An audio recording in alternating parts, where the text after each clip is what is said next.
Danes se ljudje že zavedamo, da hrana, ki jo uživamo, veliko pove o nas. Hrana vpliva na naše zdravje, počutje, razpoloženje in tudi na naš duhovni razvoj. Tradicionalna indijska vedska filozofija deli hrano na 3 lastnosti ali gune. Satvična hrana je dobra, čista in hrani telo in duha. Radžastična hrana, kot so česen, čebula, zelo grenke ali zelo slane jedi, vzbujajo strasti in vznemirjajo duha. Tamasična hrana pa je postana, pogreta, mrtva hrana, ki povzroča lenobo in bolezen. Potem pa obstaja še en, nadnivo oziroma nivo hrane, ki je na spiritualnem nivoju. To pomeni, da je takšna hrana energetsko očiščena, ker vsako stvar, ki jo počnemo, je lahko dobra ali slaba. In tudi s tem, ko je nekdo vegetarijanec, lahko zaužije, hrano vegetarijansko, rastlinskega izvora, ampak v Vedah je opisano, da so tudi rastline živa bitja in s tem, ko na nek način delamo nasilje nad temi živimi bitji, dobimo to negativno energijo. Zato v Vedah je opisano, da to hrano, predno jo zaužijemo, jo tudi, energetsko očistimo oziroma poduhovimo. In to ni nič posebnega, tudi v krščanski tradiciji poznajo, da predno se usedejo za mizo, predno zaužijejo hrano, se zahvalijo Bogu za dobrote, ki so jih dobili. Tako da to je že več kot 5000 let stara tradicija tudi v Indiji, da predno se hrano zaužije, jo nekako prvo očistimo. Kakšno hrano vi izberate v vaši restavraciji za vaša kosila, da pokrije resnično vse potrebe telesa in tudi duha? Se pravi, naša hrana vsebuje beljakovine, ogljikove hidrate, potem vitamine, minerale, praktično beljakovine. Se pravi, vse, kar nekako potrebuje naše telo za normalen razvoj, to mi v naši hrani vključujemo. Mi imamo več kot 95%, če ne več, sveže hrane, sveže zelenjave. Gledamo, da je čim bolj sezonska, vendar glede na to, da imamo zelo pestro ponudbo v naši restavraciji, potem gledamo tako, da je čim bolj pestro, da je čim bolj sveže, da je čim bolj zdravo. Zdaj, velik privdih pri uporabi, pri naši kuhinji, pa je vsekakor so tudi začimbe. Ker začimbe imajo zelo, zelo pomembno vlogo v našem razvoju oziroma v tem, kako je naše telo odreagira na to hrano.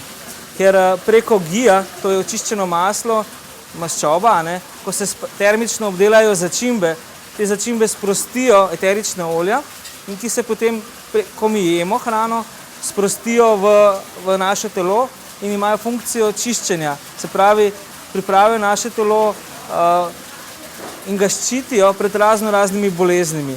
Tako da poleg te primerne hrane so tukaj zelo pomembna tudi zdravila v obliki začimb. In kombinacija tega nekako v nas naredi klimo v našem telesu, da smo zdravi, da se dobro počutimo.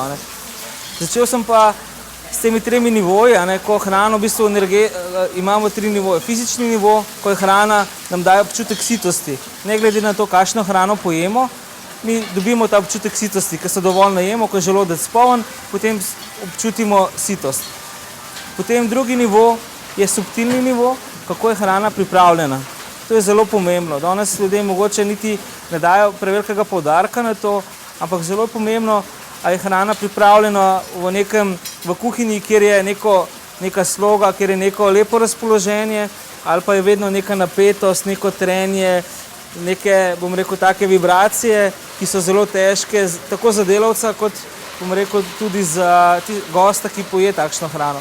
Zato se v naši restavraciji res trudimo, da imamo zelo lepe odnose, da v bistvu te energije,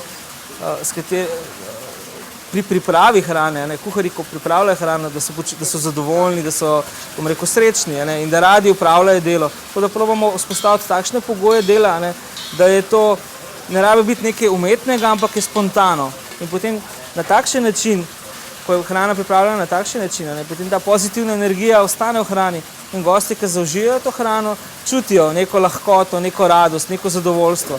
In naš cilj je, da če že gost ne pride vesele narave v našo restauracijo, da je vsaj zapustil v takšnem razpoloženju.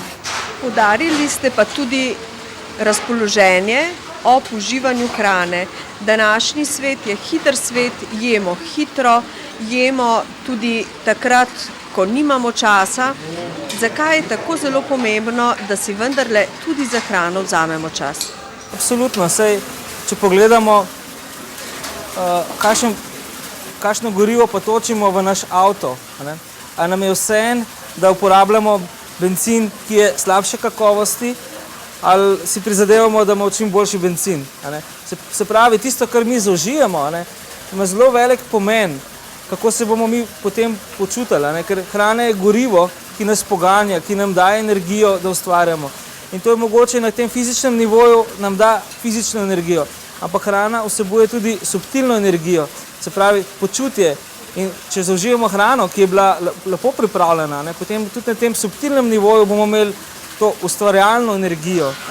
In na spiritualnem nivoju bomo imeli hrano, bomo zaužili hrano, ki je brez tesnobe. Bomo začutili v sebi nek mir. Nažalost, danes je tendenca, da vse nekaj na hitro. Ta proces prehranjevanja, ki je zelo pomemben, nihče ne more se temu izogniti, smo danes postavili, da tako rečemo, usput. Vse nekaj spotoma pojemo, spotoma to na brzino pojem, pa potem grem delati. Tako da je ta proces prehranjevanja nekaj stranskega. Ampak če pogledamo, brez tega ne bi mogli. Lahko brez vseh drugih stvari, samo brez hranjenja ne moremo. Zato je zelo pomembno, na kakšen način, da damo velik poudarek tudi na to, da skupaj jemo za mizo, da smo v krogu naših najbližjih, da spoštujemo hrano, ki je na mizi. Mitja, vi radi kuhate, tudi radi vodite to restavracijo. Kaj pa vi najraje pripravite in tudi najraje pojeste? Res je, jaz živim svoje sanje s tem, ko imamo to restavracijo, in v tej priložnosti bi pohvalil tudi ves moj tim, ki nekako skupaj ustvarjamo take lepe rezultate, zadovoljne goste. Drugače, po duši sem gurman, imam rad dobre stvari, po drugi strani pa zelo rad jem hrano, ki je, bom rekel, zelo enostavna. Zelo pri srcu mi je kakšna takšna ajurvedska rižota, ki se imenuje kitri z rumeno lečo, potem kakšni indijski kruhki čapatiji in sveža solata. Najlepša hvala in naj bo tako tudi vnaprej. Hvala lepa.